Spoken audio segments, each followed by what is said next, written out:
वरिहन्ताणं नमो सिद्धाणं नमो आयर्याणं नमो वज्रायाणं नमो वैसवसाहुणं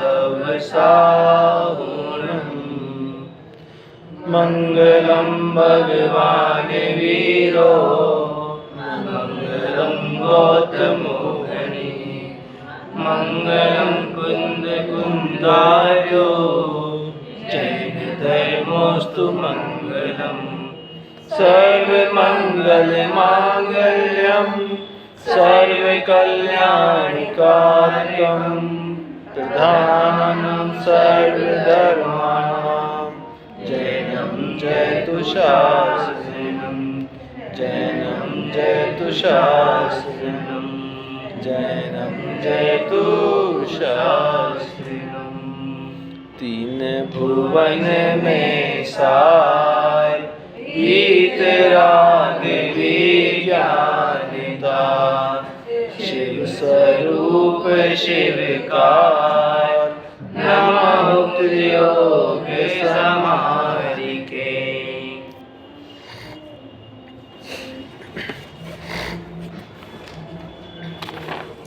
पंडित श्री दौलतराम जी द्वारा रचित यह छेटला नाम का ग्रंथ है, जिसकी दूसरी ढाल में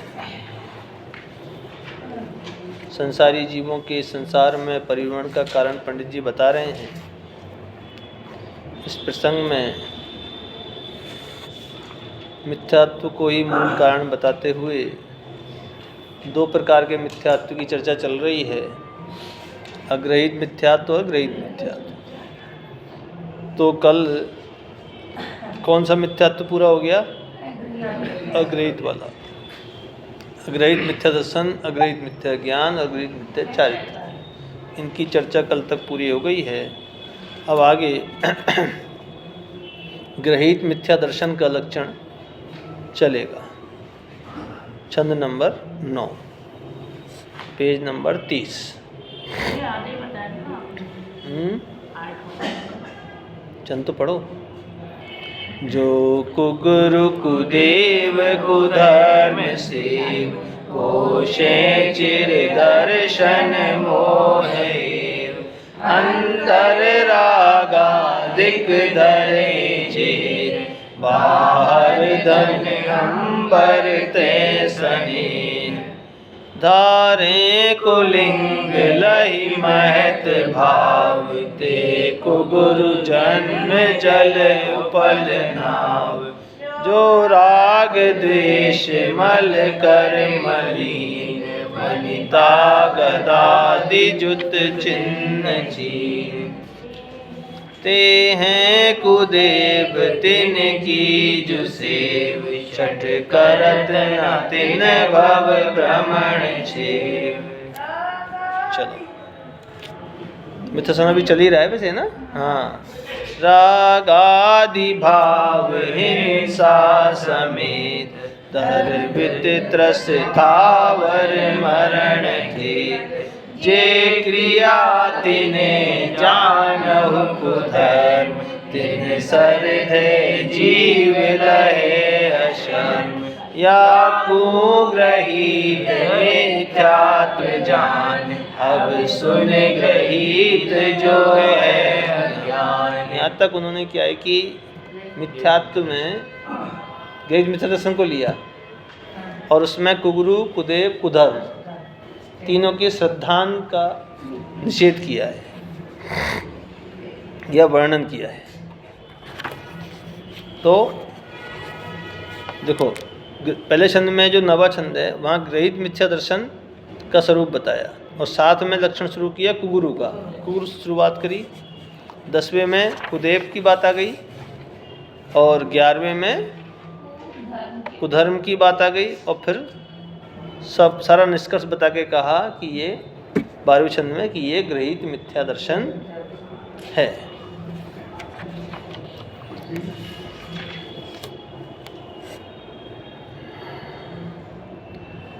और ग्रहित मिथ्या दर्शन का लक्षण क्या बताया कि जो कुगुरु कुदेव कुधर्म सेव पोषे चिर दर्शन मोह एव। कुगुरु जो सच्चे गुरु नहीं है वो कुगुरु हैं। सच्चे गुरु के अलावा जो भी गुरुपने को बताते हैं वो कुगुरु हैं।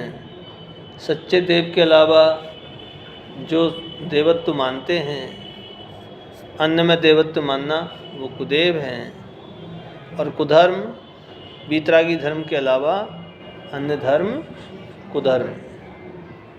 लेकिन यहाँ पर मिथ्या दर्शन में कुगुरु कुदेव कुधर्म का नाम नहीं लिया, तो किसको लिया? जो सेव, जो कुगुरु कुदेव कुधर्म सेव, सेवन कर, सेवा करता नहीं है, सेवन करता है। उसमें सेवा करने वाले भी आ गए और सेवा करने वाले को मानने वाले भी आ गए। हाँ, कुधर्म में शास्त्र धर्म में ही आते हैं, शास्त्र धर्म के अंतर्गत ही आते हैं।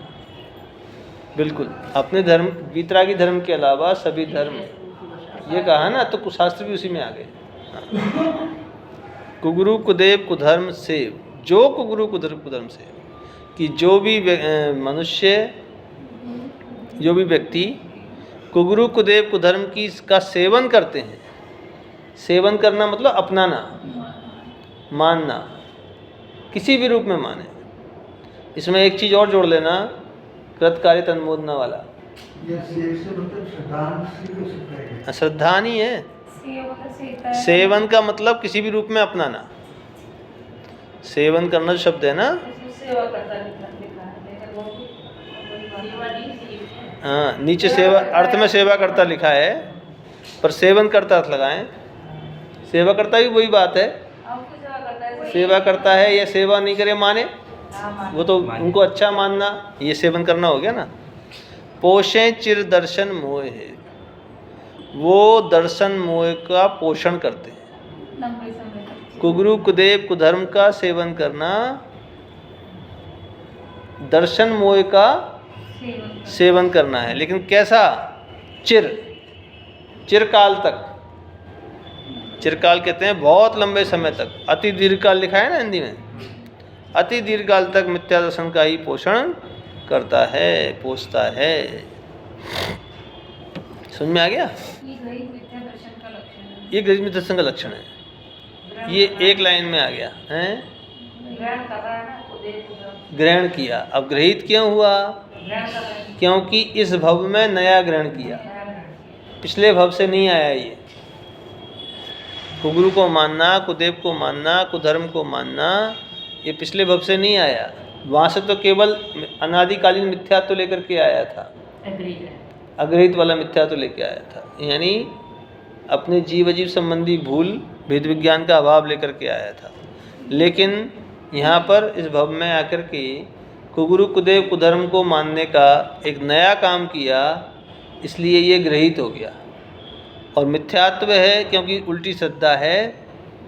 जो सच्चे मार्ग की जगह गलत मार्ग में लगाए वो कुधर्म है, उनके जो आधार हैं वो कुदेव हैं, उनको जो बताने वाले हैं वो कुगुरु हैं। इसलिए इनके मानने वाले जीव चिर दर्शन मोह, दर्शन मोह को बहुत लंबे समय तक पोषण करते हैं। दर्शन मोह समझ गए? दर्शन मोह की चर्चा आती है। दर्शन मोह क्या चीज़ है?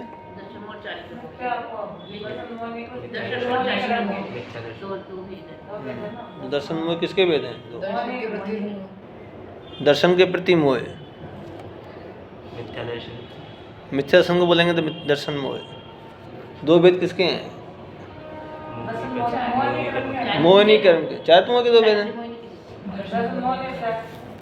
चारित्र मोहिनी के दो भेद नहीं है, मोहिनी कर्म के दो भेद। दर्शन मोहिनी और चारित्र मोहिनी। दर्शन के प्रति मोह को नहीं बोलते। यहाँ पर दर्शन का मतलब है श्रद्धा। दर्शन मतलब भगवान के दर्शन नहीं, श्रद्धा। श्रद्धा कैसी हो रही है कि मोह रूप हो रही है, मिथ्यात्व रूप हो रही है, उल्टी हो रही है। श्रद्धा का मोह और चारित्र का मोह। दर्शन मोह श्रद्धा का मोह हो गया। खैर, ये अर्थ करने का मतलब यहाँ पर ये नहीं है यहाँ पर दर्शन मोह से मतलब है दर्शन मोहिनी मिथ्यात्व का पोषण करते हैं या मिथ्या दर्शन, यहाँ मिथ्या दर्शन लिखा है, ठीक है, मिथ्या दर्शन का लंबे समय तक पोषण करते हैं। और उससे जो दर्शन मोह की जो प्रकृति है ना, दर्शन मोह की प्रकृति जो मिथ्यात्व के रूप में निरंतर उदय में आ रही है, उसका बहुत लंबा, अति दीर्घ काल क्यों लिखा कि लंबा काल का बंद होता है। मैंने एक दिन कहा भी था कि दर्शन मोहिनी का जो उत्कृष्ट काल है वो कितना है, 70 कोड़ा कोड़ी का। काय का काल है ये, बंधने का। जितने भी कर्म है ना, 8 कर्म, और उनकी कितनी प्रकृतियाँ, 148 प्रकृतियाँ, उनमें दर्शन मोहिनी इतना खतरनाक कर्म है कि इसका जो बंद होता है 70 कोड़ा कोड़ी सागर तक के लिए हो सकता है। कोड़ा कोड़ी सागर दर्शन मोहिनी का। कोड़ा कोड़ी समझ गए ना, 1 करोड़ गुणा 1 करोड़, क्या वर्ष नहीं, सागर। इतना भयंकर बंद होता है कि उतने समय तक मिथ्यात्व नष्ट ही ना हो, तब तक मिथ्यात्व उदय में आता रहता है। और इसमें सबसे बड़ा कारण होता है देव गुरु धर्म वर्ण अवर्णवादो दर्शन मोह से। उमास्वामी आचार्य का वचन याद होगा, केवली संग धर्म देवा, अच्छा ऐसा है क्या, देवर्णवादो। तो अपने देव शास्त्र गुरु का अवर्णवाद करना, उनके स्वरूप को ना जान करके उनके स्वरूप का गलत वर्णन करना, मानना, जानना, प्रचार करना, ये सब कितना भयंकर है कि 70 कोड़ा कोड़ी सागर का बंद करता है। अब बाकी के तो मिथ्यात्व के अनंत भेद हैं जो रोज़ अपनी चर्चा में आ रहे हैं कि भाई पर को अपना मानना, शरीर को मैं मानना, मैं कर्तव्य बुद्धि रखना, भोक्तृत्व बुद्धि रखना, सुख बुद्धि रखना कि मेरे को सुख दे सकता है, मैं इनको सुख दे सकता हूँ, कुछ बिगाड़ सकता है, सुधार सकता है, भगवान मेरा भला कर सकते हैं, मैं सारी व्यवस्थाएं दुनिया को मैं चलाता हूँ। हजारों तरह की मान्यताएं जो अपने रोज़ चर्चा में चल रही हैं, ये सब दर्शन मोहिनी के मिथ्यात्व के ही रूप हैं, नहीं ना। और इन सब मान्यताओं से हमें दर्शन मोहिनी का तीव्र बंध होता है। लेकिन सबसे भयंकर बंध किससे होगा, देवशास्त्र गुरु के अवर्णवाद से, देवशास्त्र गुरु के विपरीत श्रद्धान से। क्योंकि कुदेव को गुरु को धर्म को मान लिया तो सच्चे देवशास्त्र गुरु को नहीं माना, वही स्पष्ट हो गया ना। तो उनके अवर्णवाद से दर्शन मोहिनी का भयंकर बंध होता है। जो मिथ्या गुरु की, मिथ्या देव की और मिथ्या धर्म की सेवा करता है, वह अति दीर्घ काल तक मिथ्या दर्शन ही पोषता है। ठीक है, आगे बढ़ें। स्वार्थ से मिथ्या है या अलग है? स्वार्थ से नहीं, स्वार्थ के तो दोनों अर्थ हो सकते हैं, लोभ से भी हो सकता है स्वार्थ। वैसे स्वार्थ जो जुड़ेगा ना वो चारित्र मोह में जुड़ेगा, क्योंकि लोभ जय कषाय के अंतर्गत आता तो स्वार्थ। स्वार्थ में माया दोनों रूप आ सकते हैं। वैसे तो कषाय ज़्यादा है इसमें, नहीं देखो वो तो है ही के रूप अपन जोड़ सकते हैं मिथ्यात्व को, लेकिन वहाँ स्वयं का अर्थ क्या है ये है ना, स्वयं से क्या अर्थ ले रहा है, मिथ्यात्व तो वहीं आ गया। और स्वार्थ में अपेक्षा हो गई दूसरे से, तो दूसरे से अपेक्षा कषाय में आ गई कि भाई उसको उससे कुछ लोभ है या मायाचारी कर रहा है, उसके कारण से, कुछ लोभ के कारण से। नहीं, मिथ्यात्व चारित्र मोहिनी खाते में जाएगा ये, पर ये इसका कारण मिथ्यात्व है, इसका जो आधार है ना वो मिथ्यात्व है। क्योंकि मुझे दूसरे से सुख मिलता है, इसको मैं ले लूँगा, ये मेरी पूर्ति हो जाएगी तो अच्छा रहेगा, इसलिए मूल में तो उसके मिथ्यात्व है, स्वार्थ के मूल में, कारण, मूल कारण में। लेकिन स्वार्थ स्वयं मेरे ख्याल से किसी प्रकार की पूर्ति हो, हाँ, कुछ ना कुछ मुझे मिले, दूसरों को लांग करके मेरे को मिल जाए, वो है। हाँ, ये क्या हुआ देखना हैं? नहीं, स्वय अर्थ का मतलब उसमें स्वय का अर्थ गलत है ना। स्वय का मतलब गलत ले रहा है ना वहाँ। स्वय माने तो शरीर शरीर सहित ले रहा है ना। स्वार्थ इसलिए गलत है क्योंकि वहाँ यदि देखो स्वयं का स्वय का अर्थ आत्मा हो तब तो कुछ गलत नहीं है। क्यों साहब? दीक्षा लेनी है, कितने लोगों के साथ लेनी है? बताओ बताओ, ये तो स्वार्थ का जवाब दे रहा हूँ मैं, स्वार्थ पूछ रहे हैं ना। दीक्षा लेनी है, कितने लोगों के साथ लेनी है? अकेले लेनी है, दो चार को साथ लेके चलना है। दो चार तो चले तो चले, खुद को तो लेनी है। और नहीं चले तो स्वार्थ हो जाएगा। खुद जाए कि नहीं जाए? फिर मोक्ष मार्ग में खुद को ही चला जाता है, दूसरों के साथ नहीं चला जाता। दूसरा मंदिर नहीं जाए तो अपन मंदिर नहीं जाए, पड़ोसन नहीं जाए तो क्या बैठ जाए घर में? नहीं, फिर अगर अपन चल रहे हैं तो दूसरे को कहते हैं अपन खुद चल रहे हों तो दूसरे को कहते हैं भैया तुम भी चलो, अच्छा मार्ग है, हमने देखा है परखा है। पता नहीं ये बंद सा हो रहा है क्या है, अब चल रहा हो तो मुझे पता नहीं है।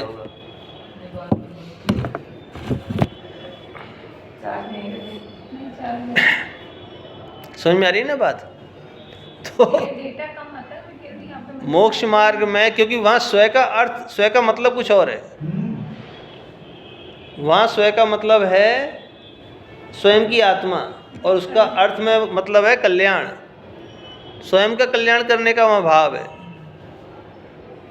और जब संसार का स्वार्थ होता है वहाँ पर कुछ संसार की वस्तु के पाने की लालसा है, चाहे वो यश कामना हो, चाहे कोई पद पाने की हो, चाहे कोई पैसा पाने की कामना हो, तो वहाँ स्वार्थ का अर्थ कुछ और हो जाता है। और पर के खाते में गया। और दूसरा बात, स्वार्थ में एक अनीति भी आती है। स्वार्थ में एक चीज़ और जुड़ी है ना, अनीति। नीति स्वार्थ में अनीति और है, न्याय नीति नहीं है वहाँ पर, अनीति आती है कि भाई जिसको हाँ न्याय के साथ हो रहा है कि सबको बराबर मिले कि नहीं मुझे ज़्यादा मिल जाए। तो वो संसार के वस्तुओं की लालसा में जो स्वार्थ होता है वो लोभ कसाई के अंतर्गत, और उसमें माया कसाई भी आती है। ऐसे तीव्र चारित्र मोह है उसमें, लेकिन मूल में मिथ्यात्व है। अगर मूल में मिथ्यात्व ना हो तो स्वार्थ में कोई बुराई नहीं है। क्या क्या कैसे कि अपना कल्याण करने का उद्देश्य है कि भाई मैं तो जा रहा हूँ मंदिर, तेरे को चलना हो तो चल, कि मैं तो आध घंटे बाद चलूँ, थोड़ा रुक जा कि आध घंटे में तो प्रवचन खत्म हो जाएगा, मैं तो अभी जा रहा हूँ, और अपन छोड़ के आ जाते हैं।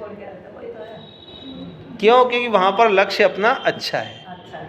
जैसे भाई मैं मतलब मोक्ष में जाऊँ, ये जो स्वार्थ है ये तो सही आ जाएगा। बिल्कुल।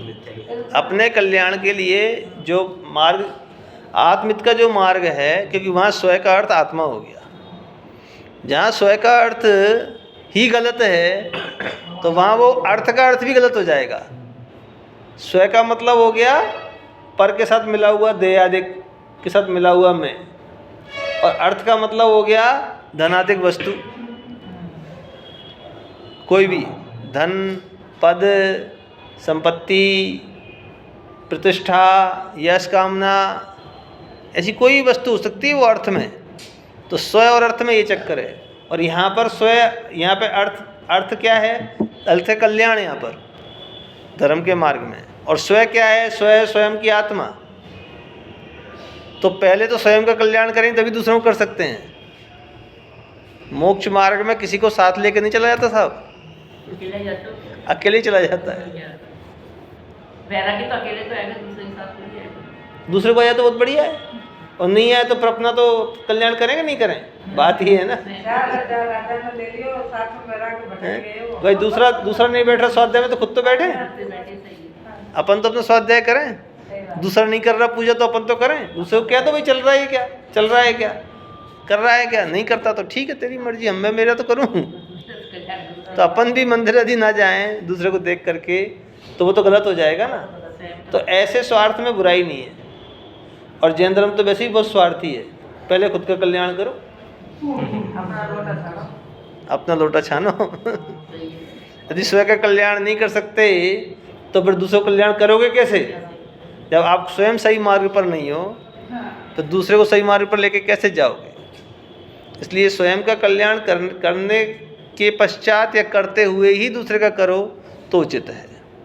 जैन धर्म भी ये कहता है कि तेरे को वर्तमान में मनुष्य प्रजा नहीं, ये एक अवसर है, अगर तू कल्याण कर सके तो कर ले, नहीं तो संसार में फिर चल।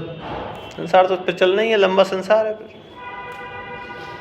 ये कहता है तो वहाँ स्वार्थ में कहीं भी संसारिक वस्तु की कामना नहीं है। उस स्वार्थ में संसार की वस्तु की कामना नहीं है, ना किसी पद की, ना कोई अच्छी गति की। ऐसा लोभ नहीं कि पूजा इसलिए करनी है कि भाई हमें तो देवगति में जाना है, कहीं भव खराब ना हो जाए, कहीं नरक में न चले जाए, इसलिए मंदिर जाना है। तो वो कामना तो वो तो स्वार्थ हो गया, फिर संसार का स्वार्थ हो गया। वो तो किसी अच्छी गति की कामना भी सांसारिक स्वार्थ हो गया। तो स्वार्थ में भी मिथ्यात्व तो नहीं पल रहा, ये भी ध्यान रखना चाहिए। चलो खैर। अंतर रागादिक धरें जे, बाहर धन अंबर तै सने, धारें कुलिंग लई महत भाव, ते कुगुरु जन्म जल उपल नाव। अंदर और बाहर दोनों ही बता दिए कुगुरु के कैसे होंगे। बाहर से तो अंदर में तो राग द्वेष, और बाहर में वस्त्र आदि का धारण करता है। राग के प्रतीक वस्त्र, स्त्री, और द्वेष का प्रतीक अस्त्र शस्त्र। अरे परिग्रह तो हो गया, परिग्रह भी खतरनाक वाला। तो अंदर का हो गया भाव परिग्रह, और ये क्या अंतरंग, अंदर में तो राग द्वेष भरे हुए हैं, राग द्वेष लिए बैठे हैं, और बाहर में वस्त्र। राग का प्रतीक, राग का प्रतीक क्या है? वस्त्र। और द्वेष का प्रतीक क्या है? अरे भाई क्या बात चल रही है, कहाँ पहुँच रहे हो? अस्त्र शस्त्र द्वेष का प्रतीक है। स्त्री किसका प्रतीक है? राग का प्रतीक है। वस्त्र किसका प्रतीक है? राग का प्रतीक है। जब अंदर से राग छूट गया तभी तो वस्त्र छूटता है। अंदर से राग नहीं जाए तो वस्त्र कैसे छूटेंगे, कपड़े कैसे छूटेंगे? अंदर से द्वेष नहीं जाए तो हाथ में अस्त्र शस्त्र कैसे छूटेंगे हैं? अंदर से जब तक द्वेष या भय, दोनों बातें होती हैं, वो नहीं जाए तब तक अस्त्र हथियार नहीं छूट सकते। अब ना तो भय रहा, न किसी से द्वेष रहा, किसी को मारने का भाव ही नहीं रहा। अर्घावतारण असी प्रहरण में सदा समता धरण। चाहे कोई इनकी पूजा करे और चाहे कोई तलवार से प्रहार करे, दोनों के प्रति धर्म वृद्धि का भाव जिसके लिए आता हो, जिसके मन में आता हो, उसके ना अंदर राग द्वेष है ना बाहर राग द्वेष का कोई प्रतीक उपकरण है। क्या? तो अंदर रागादिक धरें कि अंदर तो राग द्वेष से भरा हुआ है। अंदर मतलब उनका अंतरंग। विकारी परिणाम भी तीव्र विकारी परिणाम है, थोड़े बहुत विकारी नहीं है। मंद कसाई भी होना मुश्किल है ऐसे के तो। और बाहर धन और अंबर, अंबर माने कपड़े और धन माने पैसा आदि, इनसे स्नेह रखता है और वो दिखता है। कोई मठ बना रहे हैं, कोई तपोस्थली बना रहे हैं। अब तुम्हें तपोस्थली बनाने की जरूरत क्या है? जंगल में जाके तप कर लो। कि नहीं हमें बहुत बड़ा तीर्थ खड़ा करना है, और उसमें लग गए बनाने में, बस निकाल दिया पूरा जीवन, तीर्थ बनाने में निकाल दिया।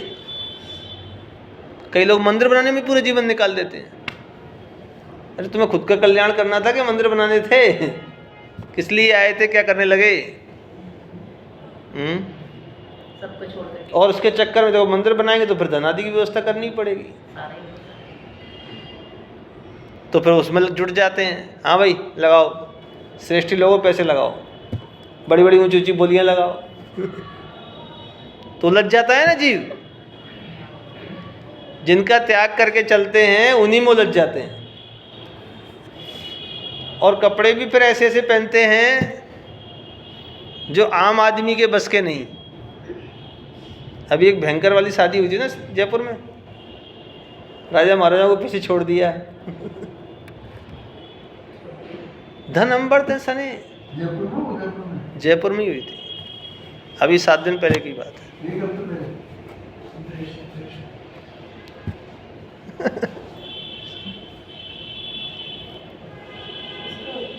वो पूछ लेना आपके सुपुत्र जी से, बता दिया उन्होंने। बहुत फेमस रही, बहुत अखबारों में नाम रहा उसका, हैं? बताओ, धन अंबर ते सने, और उससे ज्यादा क्या चाहिए सबूत? कोई सामान्य शादियों को थोड़ी अखबार वाले कवर करते हैं, मीडिया वाले कवर करते हैं। अरबों की शादियां थी वो, करोड़ों की नहीं। अंतर रागादिक धरें जे, बाहर धन अंबर ते सने। फिर धारें कुलिंग, लिंग 2 प्रकार का, सही लिंग और कुलिंग। लिंग माने वेश, कौन सा वेश धारण किया है, दिगंबर वेश है या कुलिंग है, यूँ समझ लो। इतना ही हो गया जवाब बस। अब दिगंबर वेश के अलावा जितने भी वेश हैं वो सब कुलिंग है। श्वेतांबर वेश भी आ गया इसमें, सब मिथ्या वेश है। धारें कुलिंग, और फिर लई महत भाव। कैसे ऐसा गलत लिंग धारण किया, गलत वेश धारण किया है? महत भाव, महत मतलब महंत का भाव, बड़प्पन का भाव। मैं ऊंचा बाजार, मैं चौड़ा बाजार सकरा, खुद को सबसे ऊंचा मानता है, सारी दुनिया नीचे दिखती है, हैं? ऐसा भयंकर मान कसाय का भाव होता है। लही महत भाव, ऐसे जीव कुगुरु हैं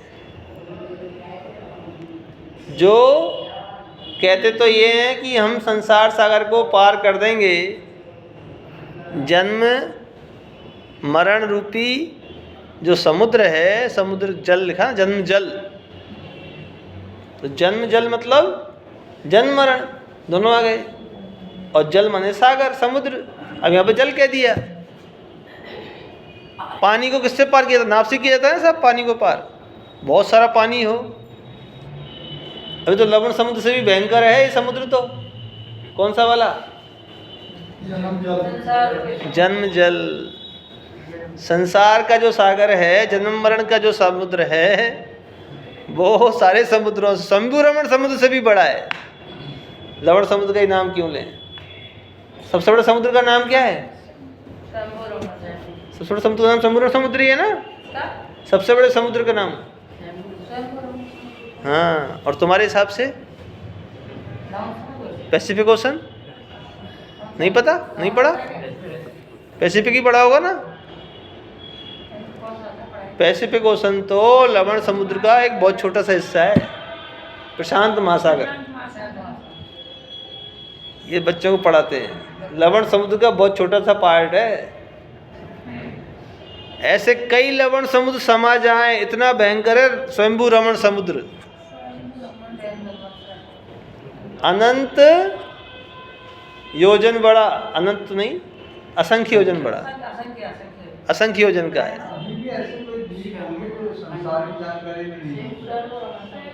हाँ, हो सकते हैं, क्या कह सकते हैं। समुद्र में है ना एक बड़ा जीव, बड़ा जीव है ना, सबसे बड़ा मच्छ, तंदुल मच्छ तो सबके कान में रहता है, महामच्छ नाम है उसका।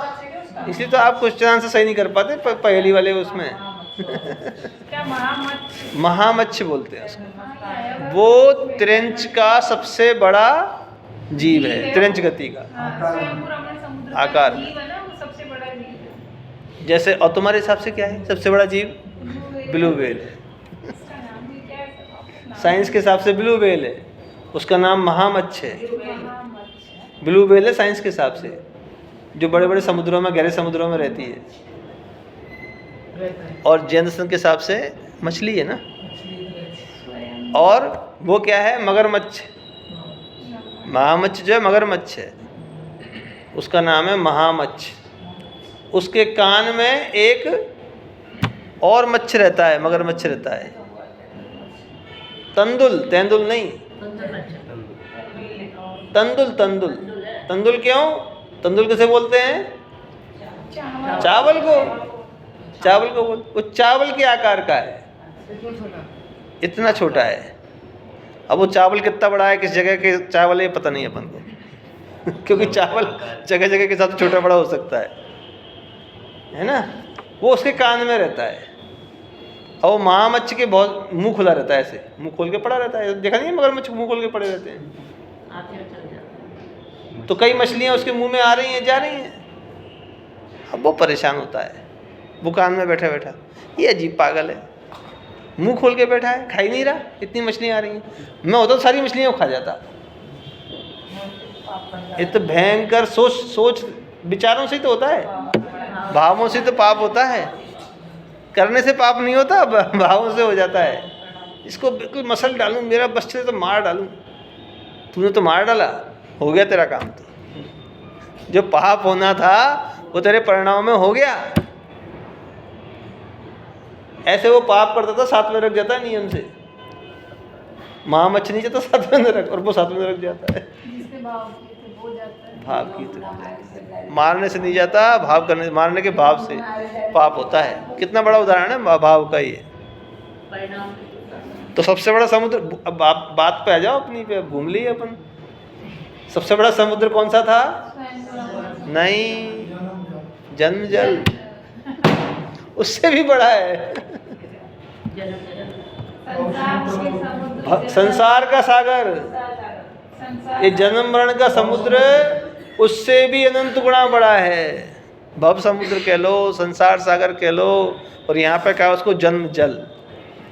अब जन्म जल को देखो, कितना ही भयंकर समुद्र हो, पार नाव से हो सकता है। टाइम लगेगा, धीरे धीरे हो जाएगा, 10 भव लग जाएंगे, और क्या है नाव से होता है ना, पर पत्थर की नाव से तो नहीं हो सकता ना। उपल नाव, ये कुगरू के लिए क्या कहा कि जो संसार समुद्र में पत्थर की नाव के समान हैं। हम तो डूबेंगे सनम, तुमको भी डूब नहीं है। जिसके पास सच्चा मार्ग ही नहीं है, वो दूसरों को सच्चा मार्ग कैसे दिखाएगा? जिसने स्वार्थ नहीं किया वो परमार्थ कैसे करेगा? स्वयं का कल्याण नहीं किया वो दूसरों का कल्याण कैसे करेगा? यहाँ स्वार्थ कर दूसरा हो जाता है, संसार का स्वार्थ नहीं, पहले अपना कल्याण। जो अपना कल्याण कर सकता है, अपने कल्याण के मार्ग पर लग सकता है, वही दूसरों का कल्याण कर सकता है। जो स्वयं गलत गाड़ी में बैठा है वो दूसरों को सही मंजिल पर कैसे ले जाएगा? गाड़ी गलत है तो मंजिल तो गलत होनी ही है। और यहाँ तो गाड़ी का चक्कर ही नहीं है, नाव भी पत्थर की बना दी। कितना गजब उदाहरण दिया, उपल नाव। देखो, कोई और दूसरी नाव तो हो सकता है बाई चांस पार कर जाए, तो पत्थर की नाव तो कभी भी पार करने वाली नहीं, सबको डुबाने वाली है। एक बार भावार्थ पढ़ेंगे, अन्वयार्थ पढ़ेंगे। अन्वयार्थ पढ़ो आदिश। जो मिथ्या गुरु की, मिथ्या देव की और मिथ्या धर्म की सेवा करता है, वह अति दीर्घ काल तक मिथ्या दर्शन ही पोषता है। जो अंतर में मिथ्यात्व, राग, द्वेष आदि धारण करता है और बाह्य में धन तथा वस्त्रादि से प्रेम रखता है तथा महात्मा बनने का भाव ग्रहण करके मिथ्या वेशों को धारण करता है, वह कुगुरु कहलाता है। और वह कुगुरु जन्म जल संसार रूपी समुद्र में पत्थर की नौका के समान है। पत्थर की नौका के समान। इसमें रागादिक का मिथ्या तो राग द्वेष किया था, क्योंकि केवल राग द्वेष की समस्या नहीं है, वहाँ पर मूल में मिथ्यात्व तो बैठा हुआ है। भावार्थ पढ़िए भाई अतिशय। कुगुरु, कुदेव और कुधर की सेवा करने से दीर्घ काल तक मिथ्यात्व का ही पोषण होता है, अर्थात कुगुरु, कुदेव और कुधर्म का सेवन ही ग्रहित मिथ्या दर्शन कहलाता है। परिग्रह दो प्रकार के हैं, एक अंतरंग और दूसरा बहिरंग। मिथ्यात्व, राग द्वेषादि अंतरंग परिग्रह है और वस्त्र पात्र धन मकान आदि बहिरंग परिग्रह है। है नहीं है, बिंदी भी लगी है, है बिंदी भी पढ़नी होती है अपन को। वस्त्र आदि सहित होने पर भी अपने को जिन लिंगधारी, लिंगधारी मानते हैं वे वह नहीं वे कुगुरु है नहीं हैं। पिताजी है कि पिताजी हैं? क्या बोलता है पिताजी को? है बोलता है कि हैं बोलता है? हैं? आजा बोलता है कि आ जाओ बोलता है? फर्क है ना है और है में। दिन मार्ग में 3 लिंग तो श्रद्धा पूर्वक है। एक तो जिन स्वरूप निर्ग्रंथ दिगंबर मुनिलिंग, दूसरा उत्कृष्ट शार्वक रूप, 10वीं 11वीं प्रतिमाधारी श्रावक लिंग और तीसरा आदिकाओं का रूप वह स्त्रिया का लिंग। इन 3 के अतिरिक्त कोई चौथा लिंग सम्यक दर्शन स्वरूप नहीं है। इसलिए इन 3 के अतिरिक्त अन्य लिंगों को जो मानता है उसे जिनमत की श्रद्धा नहीं है, किंतु वह मिथ्या चल दृष्टि ठीक, है। रुको यहाँ पर, है ना, देखो यहाँ पर 3 लिंग यानी 3 वेश ही पूज्य हैं। क्योंकि जब कुगु की बात की, कुलिंग की बात की, तो सही लिंग की बात भी तो करनी पड़ेगी ना। झूठे वेश की बात कर रहे हैं तो सच्चे वेश की बात भी यहीं पे बतानी पड़ेगी। श्रावक की परिभाषा में जो 2 प्रतिमाधारी हो वही उस कैटेगरी में आएगा, शेष नहीं आएंगे। कम से कम 2 प्रतिमाधारी। श्रावक की परिभाषा में जैसे आता है श्रावक चाहता है। हाँ हाँ हाँ हाँ प्रतिमा 1 से 2 से 11 प्रतिमा तक, हैं? 11 प्रतिमा तक। तो 11 प्रतिमा तक, मिनिमम 2, चाहे 11 उसको हो। भी उत्कृष्ट श्रावक बोलते हैं। अच्छा कम से कम 2। कम से कम। कम से अच्छा कम अच्छा 2, हाँ। अच्छा अच्छा। उसको उत्कृष्ट- पर वो आएंगे 11 प्रतिमा तक श्रावक में ही तो आएंगे। 11वीं प्रतिमा तक श्रावक में ही तो आएंगे, उत्कृष्ट श्रावक ही कहलाएंगे। वो नहीं कह रहा मैं। अच्छा, अच्छा। जिसके 2 प्रतिमा नहीं है ना कम से कम, तो श्रावक की परिभाषा में नहीं हाँ वो आता। नहीं, सही, अच्छा बात अच्छा। ये है। सही है। लेकिन पूज्य रूप इसमें तो श्रावक की उसमें तो आ जाएगा, श्रावक श्राविका नहीं आएगा। 4 संघ में आ जाएगा। तुमको सुना था। नहीं, वो 4 संघ में तो आ जाएगा, चतुर्विद संघ में। चतुर्विद संघ में तो जाएगा, पर 3 लिंग में नहीं आएगा। नहीं आएगा, वो यही तो कह रहे हैं कि जिनके 2 कम से कम 2 प्रतिमा नहीं है वो श्रावक साहित्य की परिभाषा में नहीं आएगा। नहीं आएंगे। प्रतिमा के बाद ही आता है श्रावक संघ। हाँ ठीक है, 4 संघ में यही आता है। मतलब 4 संघ में तो श्रावक श्राविका आ जाएंगे, लेकिन 3 लिंग में वो भी नहीं आएंगे, ये कह रहा हूँ मैं तो। 3 लिंग में तो वो भी नहीं आएंगे, क्योंकि यहाँ पर जो उत्कृष्ट श्रावक को ही लिया है, 10वीं 11वीं प्रतिमाधारी को ही लिया है। तो चुल्लक एलक ये जो पद होते हैं, चुल्लक जी एलक जी, ये पद यहाँ पर उत्कृष्ट श्रावक में हैं, और आरिका जी एक स्त्रीलिंग में उत्कृष्ट श्रावक में है, और तीसरा मुनि निर्गंध दिगंबर मुनिलिंग है ही। तीसरा तो चाहे पहला कह लो, निर्गंध दिगंबर मुनिलिंग, फिर उत्कृष्ट श्रावक, 10वीं 11वीं प्रतिमाधारी, और इसी प्रकार से आरिका जी। ये 3 लिंग ही पूज्य हैं, और कोई लिंग पूज्य नहीं है, क्योंकि ये सम्यक दर्शन स्वरूप हैं। मतलब क्या है कि इनके जो चारित्र है सम्यक दर्शन पूर्वक है। इन 3 लिंग का जो चारित्र है, वीतरागता है, वो सम्यक दर्शन पूर्वक है। वीतरागता तो तभी कहलाएगी, वीतरागता तो नाम पाएगी नहीं, पर चारित्र भी अगर कहने में आएगा तो सम्यक दर्शन के पश्चात ही तो कहने में आएगा। तो इन 3 लिंग का ही चारित्र पूज्य है, क्योंकि इनके सम्यक दर्शन पूर्वक होता है, इसलिए ये 3 लिंग ही पूज्य हैं। प्रतिमाधारी होते हैं तो वो मतलब कुछ सहमति माने ही यानी प्रतिमाधारी सब लोग तो कैसे मानोगे जब ट्रैवलिंग मुझे समझ नहीं है। बताओ। अब कुछ बचा ही नहीं मुझे बोलने के लिए। जब द्रव्यलिंगी मुनि ही सम्यक्तधारी नहीं है, जैन धर्म मुनि ही, द्रव्यलिंगी मुनि ही सम्यक्तधारी नहीं है, हाँ, तो उनको केवल प्रतिमा धारण करने मात्र से सम्यक्तधारी कैसे मान लेंगे? वो एक अलग बात कह रही है। इन्होंने ये जवाब दिया है। वो नहीं है तो एक बात है, जब मुनि है भले ही, हम्म। लेकिन द्रव्यलिंगी उनको समझ हो, वो एक विषय अलग कोई है। हो भी सकता ठीक है। हो भी सकता है। हाँ, तो हो भी सकता नहीं हो सकता, दोनों बातें आ गई ना। दोनों बातें उसमें हो सकता है। यही तो इसका अर्थ यही तो हुआ हो भी सकता है, नहीं भी कि भाई अकेले प्रतिमा धारण करने से नहीं मान सकते। अंतरंग में जो सच्ची श्रद्धा अगर है तो प्रतिमा धारण के साथ वो उत्कृष्ट श्रावक हैं। सच्ची श्रद्धा नहीं है तो नहीं है। घट हो सकता है, नहीं हो सकता है। बिल्कुल हो सकता सामान्य अर्थ से इसका ये है कि जो मुनिराज हैं या जिन्होंने दीक्षा ले ली, इसका मतलब ये है कि उस समय तो है ही नहीं, क्या है? पंडित जी बताएंगे, पंडित जी बताएंगे। नहीं है। तो जैसे अगर समय दर्शन है। आपने मुनि दीक्षा ले ली, इसका मतलब ये कि आप उस श्रेणी से ऊपर हो गए, समझ आपको मिल गया। ये है। पंडित जी बताएंगे। कहाँ है ये? कहाँ है? मिल गया, जेब में रखा हो। फिर द्रव्यलिंग कैसे कहलाएगा? द्रव्यलिंग में कैसे? किसी के भी द्रव्यलिंग कब कहलाता है? द्रव्यलिंगी सम्मिलित नहीं होगा। द्रव्यलिंग किसे कहेंगे? नहीं, द्रव्यलिंगी सम्मिलित होगा नहीं होगा। अगर भावलिंग नहीं है तो सम्यक्ति नहीं है। अंतरंग में मुनिपना नहीं है, तीन कसाय का चौकड़ी का अभाव नहीं है, तो फिर द्रव्यलिंगी मिथ्या दृष्टि होता है। मतलब द्रव्यलिंगी के लिए तीन के साथ जो कुछ होना आवश्यक नहीं, ऐसा है क्या?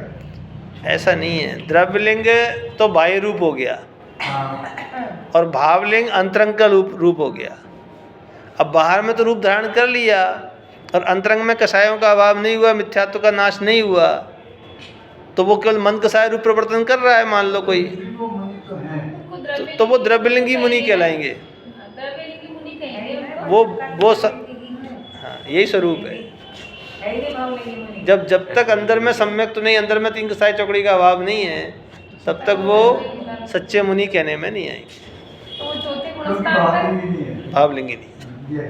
तो उनका चौथा गुणस्थान अभी मतलब नहीं है। नहीं, चौथा गुणस्थान सम्यक दर्शन अगर सम्यक दर्शन प्रकट है तो चौथा गुणस्थान हो सकता है, नहीं है नहीं है तो पहला हो सकता है। देशव्रत हैं, अणुव्रत धारण कर रखे हैं, लेकिन मुनिव्रत महाव्रत नहीं हुए अंतरंग में। दो कसाय चौकड़ी का अभाव है लेकिन तीन कसाय चौकड़ी का अभाव नहीं है, तो अणुव्रत तो हैं लेकिन महाव्रत नहीं है, तो वो भी द्रव्यलिंगी है। द्रव्यलिंगी तीन प्रकार के हैं। चौथा गुणस्थान वाले भी सम्मिलित हो सकते हैं। हाँ, होता ही है। नहीं, मैं क्या कह रहा हूँ, द्रव्यलिंगी तीन प्रकार के हैं। पहले गुणस्थान वाले जो बिल्कुल ही मिथ्या दर्शन में हैं। चौथे गुणस्थान वाले जिनको सम्यक तो प्रकट हो गया है लेकिन अंदर से महाव्रत की स्थिति नहीं बनी है और फिर भी धारण कर रखा है। और तीसरे हैं अणुव्रत वाले, पंचम गुणस्थान वर्ती, कि अंतरंग में पंचम गुणस्थान वर्त के रूप दो कसाय के चौकड़ी का अभाव हो चुका है, तो सम्यक तो भी है लेकिन महाव्रत करने की क्षमता नहीं है और फिर भी मुनि पर धारण कर रखा है। तो इस प्रकार से तीन प्रकार के द्रव्यलिंगी होते हैं। चौथे प्रकार के तो वो हैं जो भावलिंगी हैं, मूल है। ऐसे भी कहते हैं ना जी। कि जब पुरुष होते हैं वही मोक्ष जाते हैं। पुरुष होते हैं वही मोक्ष जाते हैं। इसका मतलब ये है कि मोक्ष प्राप्ति पुरुष दशा से ही होती है, पुरुष वाली गति से ही होती है। इसका मतलब ये नहीं स्त्री मोक्ष नहीं जाएंगी। ऐसा क्यों? वो भी जन्म ले। ऐसा इसलिए कहते हैं कि चौथे काल में जो मुनिलिंग धारण करने की जो स्थिति बनती है ना, वो पुरुष की ही बनती है, पहली बात। और दूसरी बात, जिनके छठे सातवें गुणस्थान 8 छपक श्रेणी मारने की जो शक्ति होती है, वो पुरुष लिंग के साथ जो स्थिति बनती है, उसी आत्मा के ऐसा पुरुषार्थ संभव है अनंत बनने का। ये तो सेम नहीं, है। इसको तो समझाओ ना। जीव सेम है ना, लेकिन परिग्रह नहीं होती स्त्री। परिग्रह होता है स्त्री। नहीं जी, उसका क्या, उनको समझ सुनने दो कि थोड़ा सा अभी बाल मन है। अच्छा। हाँ वो ऐसा, इसका कारण दूसरा है कि जीव तो समान है, नहीं ठीक है ना, पर एक इंद्री से लेकर पंच इंद्री तक भी जीव समान थे ना सभी। फिर एक इंद्री क्यों नहीं जा सकता, दो इंद्री क्यों नहीं जा सकता, ये भी तो प्रश्न बनेगा ना। तीन इंद्री क्यों नहीं जा सकता, चतुरेंद्री क्यों नहीं जा सकता। चलो तीसरा प्रश्न पूछता हूँ, हाँ आप और हम क्यों नहीं जा सकते, कैसे जा सकते? पंचम काल में है ना। पंचम काल में अपनी हीन शक्ति है, पंचम काल में कोई पुरुष भी नहीं जा सकता मोक्ष। इस काल में कोई पुरुष मोक्ष नहीं जा सकता साहब। पुरुषार्थ कर उस रूप पुरुषार्थ होगा ही नहीं ना। पुरुषार्थ करने का क्या मतलब है? जितना स्त्री पुरुषार्थ कर सकती है उतना ही पुरुष कर सकता है। केवल मुनि अवस्था और आरिका अवस्था का ही फर्क है बस। आप 5वें स्थान तक जा सकते हैं स्त्री, और पुरुष जो है 7वें स्थान तक जा सकते हैं बस। मुनिलिंग तो धारण कर सकते हैं, लेकिन मोक्ष तो नहीं जा सकता ना, पुरुष भी नहीं जा सकता। तो यहाँ से विदेश क्षेत्र तो जा सकते हैं ना। कैसे जाएगा विदेश क्षेत्र? मर के जाना पड़ेगा। हाँ, तो मर के तो और क्या? अरे मर के तो कोई कहीं भी चले जाए, फिर क्या दिक्कत है? मुनि दशा में जैसे पंचम काल में कैसे जाएगा? तो नहीं जाएगा। पंचम काल है वहाँ विदेश क्षेत्र में। विदेश क्षेत्र में 14 काल है। नहीं, फिर ये 6 महीने और 8 समय 608 दिन मोक्ष है। हाँ, तो कहाँ से क्षेत्र से? पंचम काल में तो मोक्ष है ही नहीं। पंचम काल में मोक्ष नहीं है, लेकिन मोक्ष मार्ग तो है। हाँ, मोक्ष मार्ग है। यहाँ से विदेश क्षेत्र में जा हाँ। सकते हैं। नहीं, यहाँ से मतलब देह का अंत के बाद विदेश भाग का जाता रहता है ना, तो वहाँ से होता है। हाँ, वो तो कर सकता है। यहाँ से पंचम काल कह रहा फिर वो जीव पंचम काल का कह रहा, वहाँ जन्म ले लिया तो फिर उससे क्या मतलब है?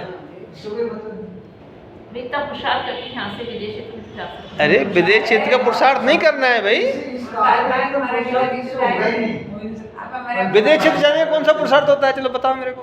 तो मोक्ष मार्ग का ही होता है। मोक्ष मार्ग से विदेश क्षेत्र जाते हैं, नहीं, अपन जैसे मोक्ष ठीक है, ठीक है। मोक्ष तक जा सकते हैं, तो विदेश क्षेत्र तक नहीं जा सकते। नहीं, विदेश क्षेत्र क्यों जाना है? तो यहाँ से मोक्ष नहीं, तो विदेश क्षेत्र से तो मोक्ष है। तो विदेश क्षेत्र जाने से वो तो जन्म लेगा तभी तो होगा वहाँ। वो तो जब मोक्ष जाने की 6 महीने और 8 महीने 608 दिन करे, हाँ। तो वो कहाँ से वो कहाँ से जा रहे हैं?